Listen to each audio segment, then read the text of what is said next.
Olá a todos, meu nome é Alan Ribeiro e você está no meu canal superadministrador.com.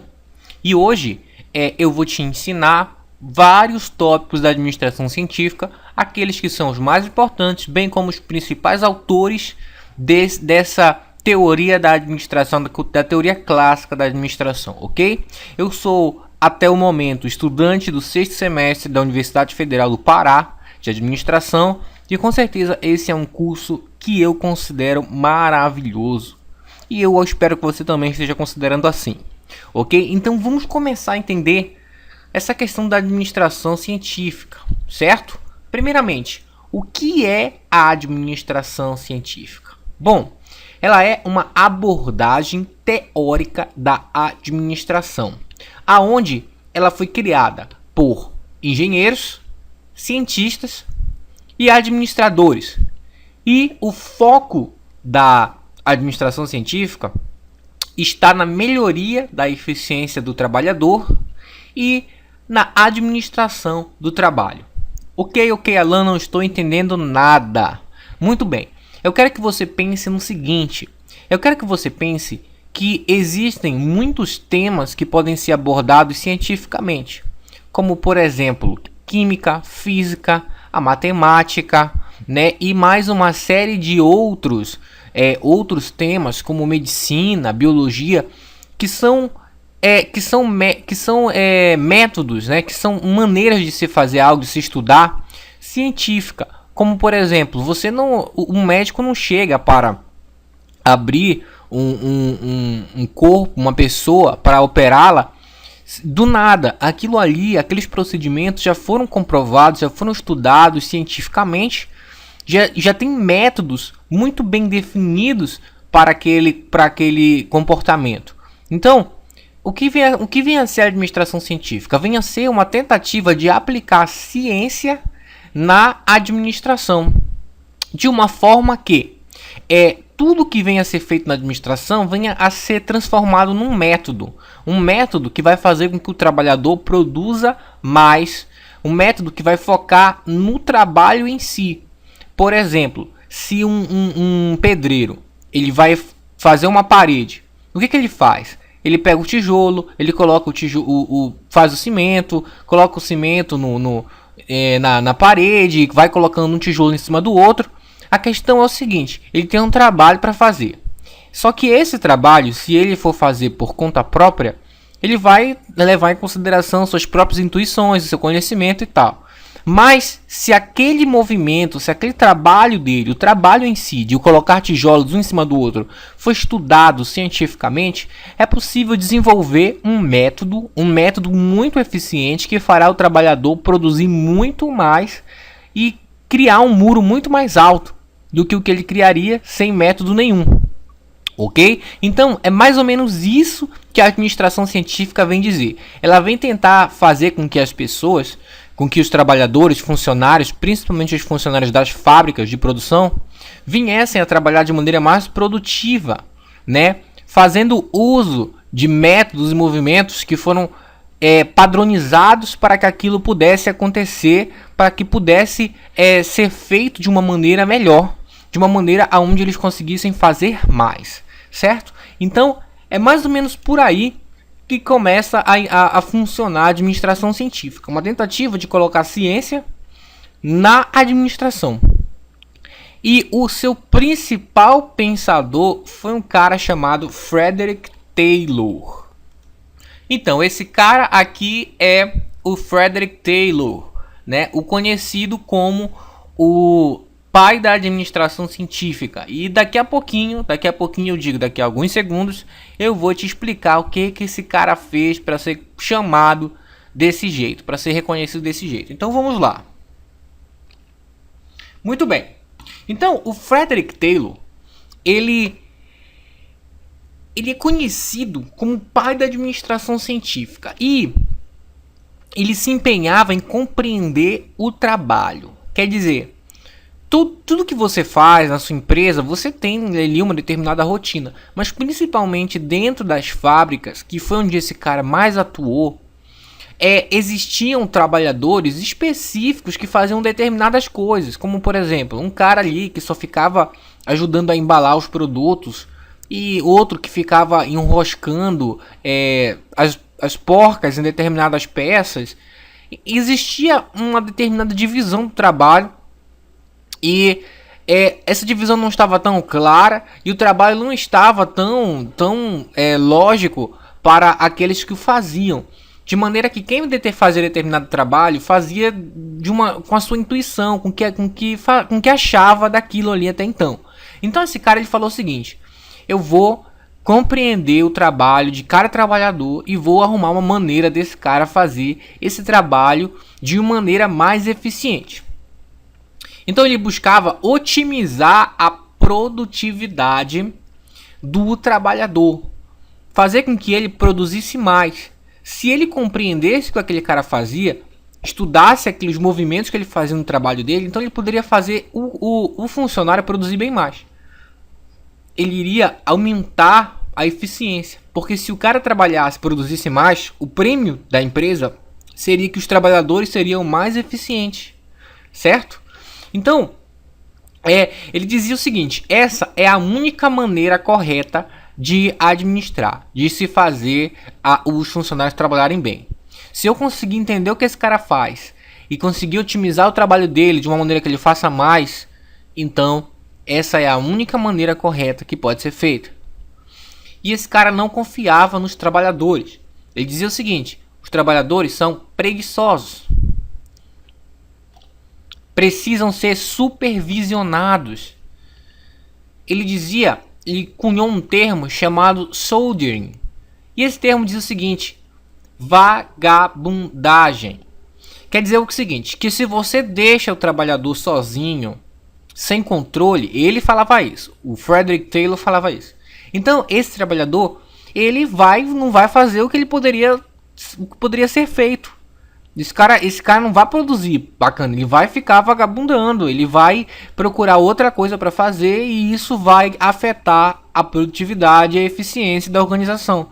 Então ele dizia que esses trabalhadores, todos os trabalhadores precisavam ser supervisionados para que se alcançasse em si o fim que a fábrica, que a organização se propunha, que lógico era produzir mais, que naquele tempo o foco era na produção, era no trabalho em si que deveria ser feito. Então, esse cara falava que se deixasse os caras sozinhos, se deixasse funcionário trabalhando sem supervisão, eles não trabalhariam tudo, eles diminuiriam seu esforço de trabalho. Isso não seria legal, certo? Então, o que ele fazia? Ele observava os trabalhadores, né? Ele observava os trabalhadores trabalharem, fazendo lá o que eles tinham que fazer. Então, ele fazia ele entendia o que aquele trabalhador fazia, né? Ele entendia. Então, ele tentava fazer com que ele trabalhasse de uma melhor maneira. Era como o seguinte: eu vou observar o que esse cara faz, vou ver o que ele faz de errado, eu vou ver o que eu posso ajudá-lo a fazer de certo. Então, vai ser possível aumentar a produtividade dessa fábrica, certo? Então, olha só, antes do Taylor, as pessoas faziam, como eu falei agora há pouco, por palpites e intuições. Os funcionários falavam: bom, eu acho que dessa maneira aqui eu faço melhor o meu trabalho. Então, era algo totalmente subjetivo do próprio funcionário, ele que escolhia a maneira como ele queria executar o trabalho dele, certo? Mas isso ocasionava ineficiência. Por quê? Porque o funcionário não sabia a melhor maneira de fazer o seu trabalho, certo? Então, levava em padrões inconsistentes de desempenho. O que significa isso? Que a empresa não tinha como medir o desempenho daqueles funcionários, se eles estavam realmente sendo bons, se eles estavam produzindo mais ou não. Não tinham como medir porque não existia uma padronização do que eles tinham que fazer, já que eles faziam da sua própria cabeça o que tinha que ser feito, certo? Mas depois do Taylor, o que aconteceu? Ele chegou e observou o trabalho, ele viu como tinha que ser, como os trabalhadores faziam o trabalho deles e o que poderia ser feito para que eles fizessem de maneira melhor, né? Como por exemplo, ele observou torneiros, observou ferreiros e uma série de outros trabalhadores. Você pode ver que torneiros, ferreiros, mecanicistas, todos esses tipos de profissões são profissões inerentes a fábricas, que era na época do Taylor aquela revolução industrial estava acontecendo, então a maioria dos funcionários trabalhavam em fábricas e eram essas profissões do momento, certo? Então, ele fala o seguinte: é preciso dividir, fazer uma divisão desse trabalho, tá? Então, por exemplo, imagina que houvesse o trabalho, vou voltar no que eu falei mais cedo, sobre um pedreiro construindo uma parede. Então, o que esse pedreiro faz? Ele faz o cimento, ele coloca o cimento na parede, vai colocando um tijolo em cima do outro, ele faz a medição para saber se ele está colocando corretamente para a parede não ficar torta. A questão é que esse cara faz um monte de tarefas para construir uma parede. Então, o que o Taylor falava? Que era preciso dividir essas tarefas, essa tarefa grande de construir o muro, em tarefas menores. Então, dessa maneira, se um pedreiro fosse ser administrado cientificamente, iríamos fazer o seguinte: como é que ele pode fazer o cimento mais rápido? Como é que ele pode medir a parede mais rápido para que ela não fique torta? Como é que ele pode colocar um tijolo em cima do outro mais rápido? Que tipo de movimentos ele precisa eliminar? Que tipo de movimentos ele pode fazer para que isso aconteça? Então, ele dividia essa tarefa de criar um muro em tarefas menores. E ele falava o seguinte, né? Que isso era um fracionamento das tarefas. Por exemplo, eu vou ter uma imagem aqui que eu vou aumentar ela para você. Então, por exemplo, aqui nessa charge pequena, tem aqui, olha, tio, posso lavar o vidro? Aí vem o outro ali, eu posso enxugar? Aí o outro, eu dou um brilho, tio. Então, o que aconteceu aqui? Se isso aqui fosse feito cientificamente, olhando de uma maneira da administração científica, então eu posso dizer que houve aqui uma divisão de trabalho, aonde o trabalho maior, que é limpar o carro, foi dividido em tarefas menores. E cada um dos funcionários, pode por assim dizer, eles estariam pegando uma parte dessa tarefa.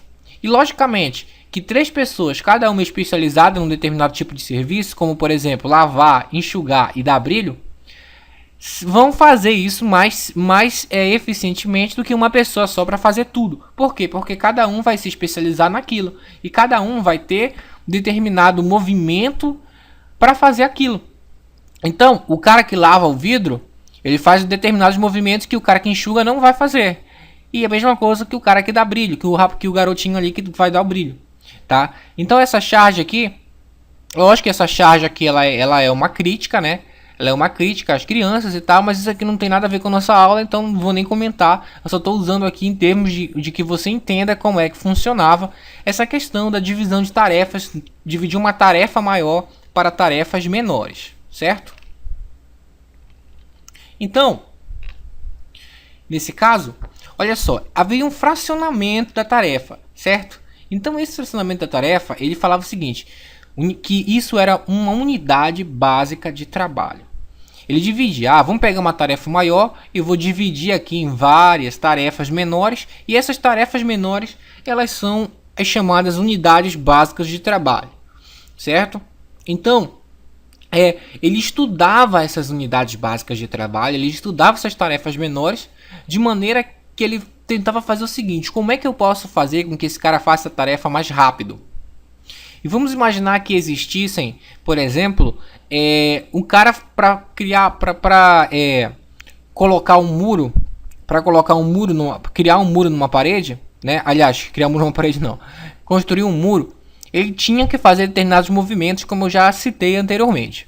Então imagina o seguinte: imagina que esse cara, para colocar o tijolo numa parede, ele precisa se abaixar para pegar o tijolo, se virar para colocar o tijolo na parede, depois tirar o tijolo de lá, pegar o cimento, colocar o cimento em cima do outro tijolo, depois abaixar para pegar o outro tijolo e assim sucessivamente. Então existiam movimentos. A questão é, vamos supor que um cara fizesse isso em, sei lá, 10 movimentos. Taylor perguntava o seguinte: como eu posso fazer para que esse cara consiga fazer isso com menos movimentos? Então, ele começava a estudar isso e aplicar. Eu vou tentar mostrar isso para você de maneira mais clara.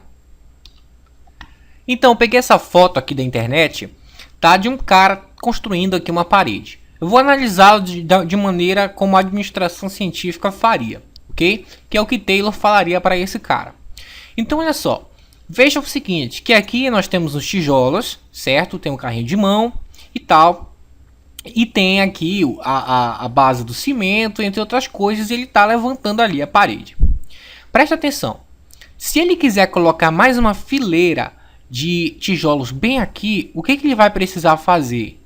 Ele vai precisar pegar os tijolos daqui, ok? Vai precisar pegar os tijolos daqui. Então, para que ele pegue os tijolos daqui, ele vai ter que se deslocar daqui até aqui, se abaixar um pouco, então levantar de novo, andar de volta para cá e começar a colocar os tijolos. Ok, por que eu estou te dizendo tudo isso? Porque você percebe que existe uma série de movimentos que esse cara tem que fazer, ok? Então ele tem que vir para cá, abaixar, pegar o tijolo, levantar, voltar para lá e colocar o tijolo de volta. Todos esses movimentos não precisam assim ser feitos. Existem aqui uma série de falhas que podem ser diminuídas. Eu vou pegar e vou te explicar mais detalhadamente. Por exemplo, imagina de novo os movimentos. Esse cara tem que vir até aqui, movimento 1. Abaixar, movimento 2. Pegar o tijolo, movimento 3. Levantar, movimento 4. Andar de volta para lá, movimento 5. E colocar o tijolo aqui, movimento 6. Estou falando de uma maneira geral, né? Muito bem. Então, como é que eu poderia fazer? Ele consegue fazer tudo isso em 6 movimentos. Como é que eu posso fazer para esse cara fazer em 5? Ou seja, para fazer com menos movimentos. Menos movimentos vai conseguir um ganho na eficiência, vai conseguir um aumento na produtividade. Se para esse cara fazer em 5, por exemplo, vamos imaginar que esses tijolos não tivessem aqui, eles estivessem aqui do lado dele. Então eu já iria eliminar 2 movimentos. O movimento dele vir até aqui para pegar o tijolo e dele voltar, certo? Então isso aqui já me possibilitaria um ganho de eficiência. Agora vamos imaginar que esses tijolos, ao invés de estarem no chão, estivessem em cima de uma mesa mais ou menos da altura desse carrinho de mão. Então, se isso acontecesse, esse cara ele não precisaria se abaixar e se levantar para pegar o tijolo. O que significa que eu iria eliminar mais 2 movimentos, o movimento de abaixar e o movimento de levantar. Então é mais ou menos isso que o Taylor fazia. Ele estudava o trabalho que o funcionário estava fazendo, que o operário fazia. Ele dizia, como eu posso eliminar movimentos? Como eu posso ganhar tempo? Fazer esse cara fazer isso mais rápido. Então ele utilizava-se de métodos científicos para aplicar na administração, na produção. Certo? Isso é administração científica. Isso é estudar tempos e movimentos. Certo? Eu espero que você tenha entendido, tá? Então, ele falava o seguinte, que as pessoas elas tinham que ser pagas, os funcionários eles tinham que ser pagos por peça. Então, ainda no exemplo do tijolo, se o funcionário colocava 500 tijolos ali no dia, então ele tinha que ser pago por aqueles 500 tijolos. E isso era mais mensurável, porque quando os funcionários não sabiam exatamente o que eles faziam, não tinha esse controle, então você não tinha como pagar pela produção deles. Nesse caso, eles passaram a ser pagos, né? O Taylor propunha que eles não fossem pagos com alguma coisa fixa, com um salário fixo, mas sim pela quantidade que eles conseguissem produzir. Segundo ele, isso iria incentivar também os trabalhadores a produzir mais, certo? A produzir mais, já que eles eram pagos por quanto mais eles produzissem, então a lógica seria que os trabalhadores quisessem produzir mais para ganhar mais. Então ele estabeleceu essa questão aqui de pagamento por peça. Se um funcionário consegue fazer X peças, então ele merece um determinado valor de dinheiro. Se ele consegue fazer X mais um, então ele merece outro. Certo? Então foram padrões de desempenhos que foram estabelecidos aqui por Taylor para que pudesse ser remunerados os funcionários que estavam sob o regime da administração científica, né? Então a remuneração era de acordo com a produção, né? E quais foram as consequências? Quais foram as consequências depois que Taylor veio com essa ideia de administração científica, tá? Os sindicatos eles começaram a ficar com medo das demissões. Por quê? Né? Por quê? Porque os trabalhadores eles produziam mais rápido. Já que eles estavam sendo sendo impostos métodos a eles, e esses métodos diminuíam o tempo, diminuíam os movimentos, os trabalhadores produziriam mais. O medo dos sindicatos desses trabalhadores era o seguinte: se esses caras estão produzindo mais, então talvez a empresa comece a precisar de menos trabalhadores, ou seja, muita gente vai ser demitida com esse método que esse doido do Taylor está inventando aí. Entendeu? Então os sindicatos tinham muito medo dessas demissões. E já a administração, ela estava totalmente entusiasmada. Por quê? Porque, poxa, os nossos funcionários estão produzindo mais, a gente consegue vender mais, então a gente consegue ter uma produção maior e melhor. E os nossos custos para produzir estão diminuindo. Então, assim como os sindicatos ficavam com medo, as empresas, os donos de empresa, a grande administração das fábricas, ficou totalmente entusiasmada com esse troço de administração científica que o Taylor estava trazendo até então era desconhecido. Porque aumentar a produtividade e ainda reduzir os custos desses caras era excelente para a administração. Então trouxe essas consequências da parte dos sindicatos e da parte da administração das grandes fábricas e empresas, certo? Então basicamente foi nisso que Taylor contribuiu. Ele foi um cara... Eu falei aqui basicamente tudo que Taylor fez, lógico, de maneira resumida.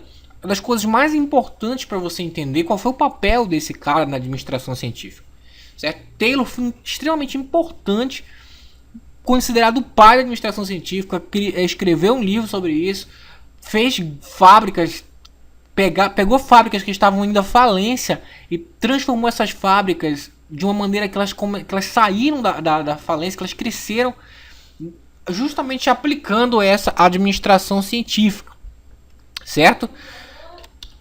Mas não foi só ele que contribuiu para a administração científica, não. Nós temos também outros autores, tais como Frank e Lillian M. Gilbert, que nós vamos falar agora. Esses dois são Frank e Lillian Gilbert. Eles são marido e esposa e eles foram os contemporâneos no estudo dos movimentos. Foram aqueles que mais se empenharam em estudar os movimentos que eram feitos, né, e desenvolver técnicas para que eles fossem feitos de uma maneira mais eficiente para que a produtividade aumentasse. Então, o Frank e a Lillian, eles são parte daqueles que ajudaram no estudo dos movimentos. Na verdade, eles diziam que existiam 17 movimentos básicos, tá? Esses movimentos são chamados de Terbligs. Eu acho que é assim que se pronuncia, Terbligs. E eu vou mostrar essa imagem para vocês aqui de uma maneira melhor. Esse aqui são os Terbligs, certo? Então, tipo assim, são 17 movimentos, pode contar, ó, 1, 2, 3, 4, 5, 6, 7, 8, 9, 10, 11, 12, 13, 14, 15, 16, 17. São 17 movimentos. Se você procurar isso aqui na internet, você vai achar de uma maneira melhor para entender como isso aqui se comporta. Então são movimentos que vão estar no dia a dia do trabalhador, como por exemplo, search, que é o pesquisar, né? Tipo assim, todo trabalhador tem aquele movimento de pesquisar as peças que ele precisa ou que ele necessita do seu trabalho. Aí vai pesquisar, find, achar, select, selecionar, grasp, compreender. Aí, enfim, tem que o transporte loaded, que é o carregar, né? É o transporte empty, que é voltar com as mãos vazias. Enfim, existe uma série de movimentos que esses caras estudaram, que o Frank e a Lillian, né, Gilbert, estudaram para que eles pudessem ser compreendidos. E esses termos são chamados de Terbligs. E os Terbligs foram, assim, muito importantes para que pudessem ser compreendidos os movimentos que levavam o trabalhador a ter uma eficiência. Então, esses 17 movimentos, o que eles faziam? Eles analisavam, né, os movimentos. O Frank e a Lillian analisavam os movimentos, compreendiam aqueles movimentos, como eram feitos. Então eles simplificavam os movimentos de maneira a fazer aquilo da melhor maneira possível, né, eles tentavam melhorar a eficiência nessa simplificação. Então, quando eles conseguiam fazer tudo isso, eles aplicavam isso para o trabalhador em si. Então, Frank e Lily Gilbert foram realmente muito importantes nessa questão do estudo dos movimentos, certo? E o nosso próximo autor é justamente o Henry L. Gantt. Eu acho que é Gantt que fala. E esse cara aqui vocês vão compreender agora. Bom, essa aqui é a fotinha do Henry, né? Muito cuidado, porque existe o Henry Fayol, que é outro pensador que vai ser analisado numa outra videoaula. E existe aqui o Henry Gantt, que foi aquele que foi o precursor da programação e da recompensa dos funcionários, da remuneração dos funcionários. Então ele ajudou a programar as fábricas e ajudou a recompensar os funcionários pelo que eles haviam, pelo seu trabalho. Vocês vão entender isso um pouquinho melhor agora. Então, né, ele foi um inovador na programação. O que é essa programação? Por exemplo, para criar essa aula para você, eu precisei criar primeiro o mapa mental, a apresentação, ver o que eu ia falar, pesquisar as imagens, eu me programei todinho. Da mesma maneira, uma empresa ela precisa se programar para fazer as suas tarefas. E esse cara ele foi inovador nesse quesito de programação, fazendo com que as empresas elaborassem uma maneira de executar o que elas tinham que executar, né? Então esse cara também foi inovador na recompensa de funcionários.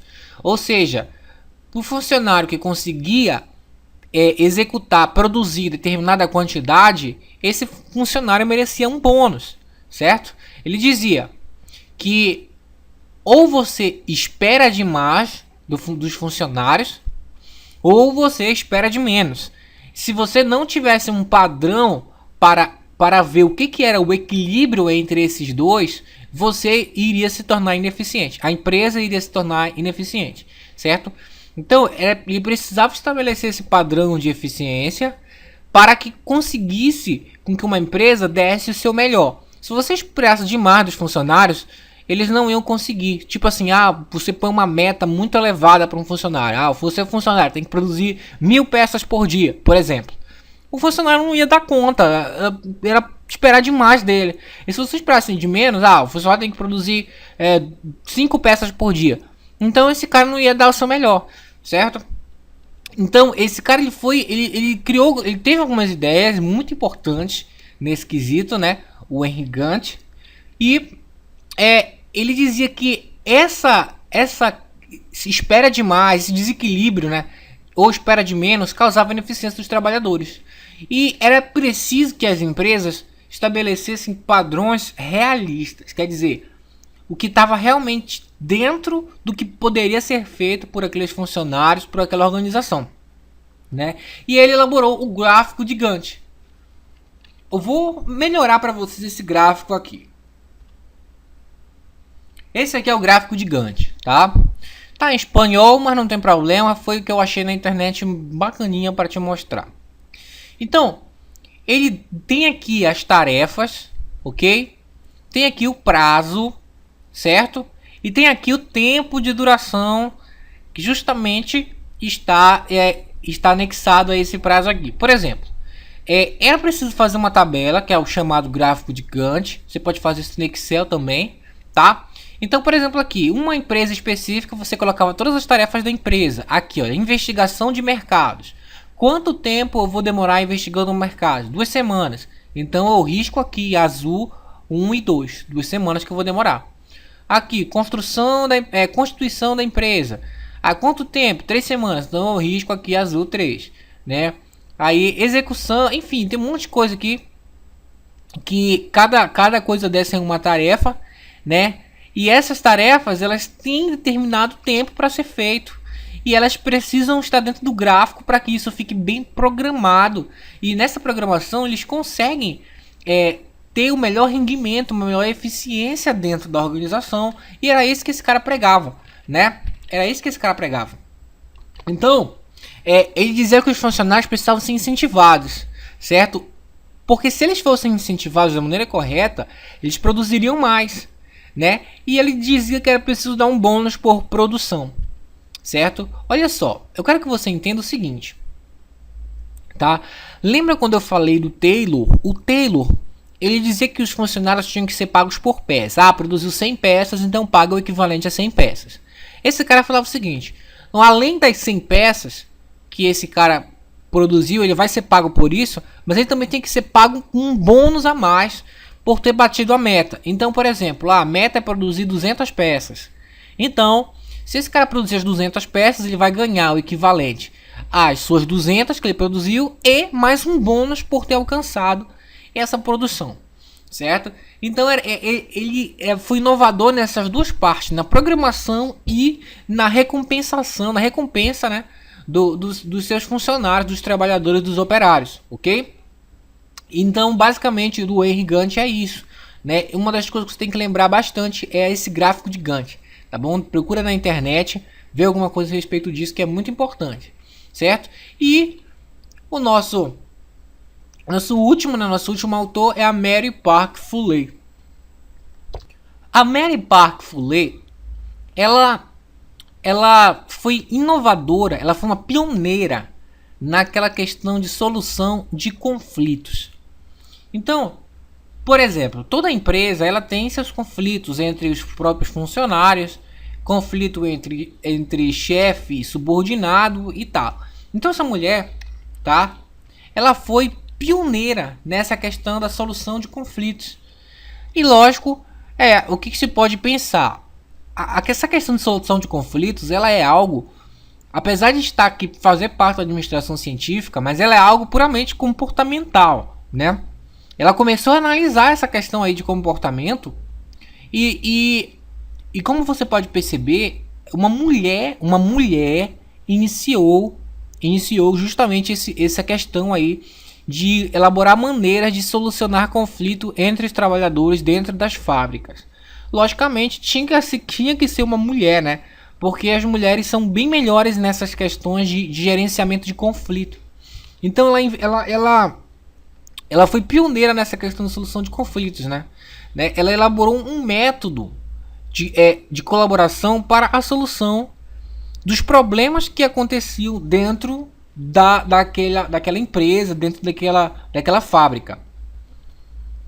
Mas o que era esse método de colaboração para a solução de problemas? Bom, ela defendia o acordo, ou seja, ela dizia o seguinte, que se há um problema, se há um conflito entre as partes dentro de uma organização, então é preciso, para que esse problema seja solucionado, é preciso que haja um acordo entre as partes. Talvez você escute isso hoje e pense, lógico, grande conclusão que essa mulher chegou, é preciso ter um acordo. Mas acontece que naquela época isso aqui era totalmente impensável, era algo assim muito mecânico mesmo. Essa questão do humano, do ser humano, que na verdade o que estavam ali não eram objetos, eram seres humanos trabalhando. Isso aqui nem era pensado. Não era colocado dessa maneira. Então por isso que essa mulher foi pioneira quando ela elaborou essas coisas, certo? Então ela cunhou assim, inclusive um termo chamado chefismo, né? Justamente por essa questão que eu estou te falando, que antigamente não existia essa questão de tentar solucionar conflitos. Não, tanto que ela cunhou um termo chamado chefismo. E o chefismo seria o quê? Seria o excesso de ordens da administração.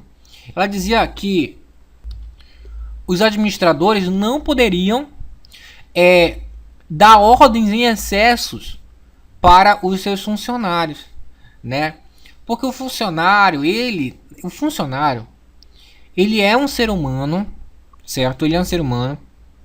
E ele, quando ele vê que algo está demasiado demais, tirando o seu equilíbrio, ele não se comporta da maneira que deveria se comportar e não trabalha como poderia trabalhar. Então ela criticava muito essa questão do chefismo. Não poderia haver chefismo nas organizações. Mas tratar disso naquela época era totalmente fora de cogitação, aonde o pessoal ainda vinha de uma mentalidade muito clássica, né? Aquela questão de mandar mesmo, de querer impor suas vontades aos trabalhadores sem ver o que eles achavam disso. Então isso era muito forte naquela época. Mas essa mulher foi inovadora nessa questão aqui de pegar todos esses fatos que estavam acontecendo e elaborar uma maneira de solucionar esses conflitos que existiam dentro das organizações. Por isso, a Mary Parker Follett, ela foi pioneira nisso aí, certo? Então, se você compreender essa aula como um todo, eu vou resumir ela para você agora, rapidamente. Ok? Então vamos lá. Então a administração científica, ela é uma maneira, certo, de você abordar a administração de uma maneira mais metódica. Tá? É uma abordagem teórica da administração.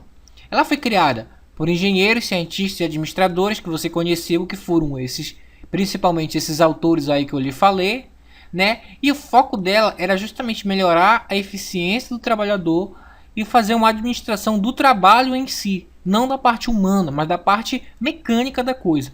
Como é que poderiam ser executados determinados trabalhos, né, de uma maneira a conseguir alcançar a maior eficiência de todo o trabalho em si, aumentar a produtividade e reduzir os custos. O pioneiro e pai da administração científica foi o Frederick Taylor. Na verdade, os conceitos dele são usados até hoje. Ele observava os trabalhadores e falava muito daquela questão dos movimentos, estudos de tempos e movimentos que os trabalhadores tinham que fazer para executar determinado trabalho.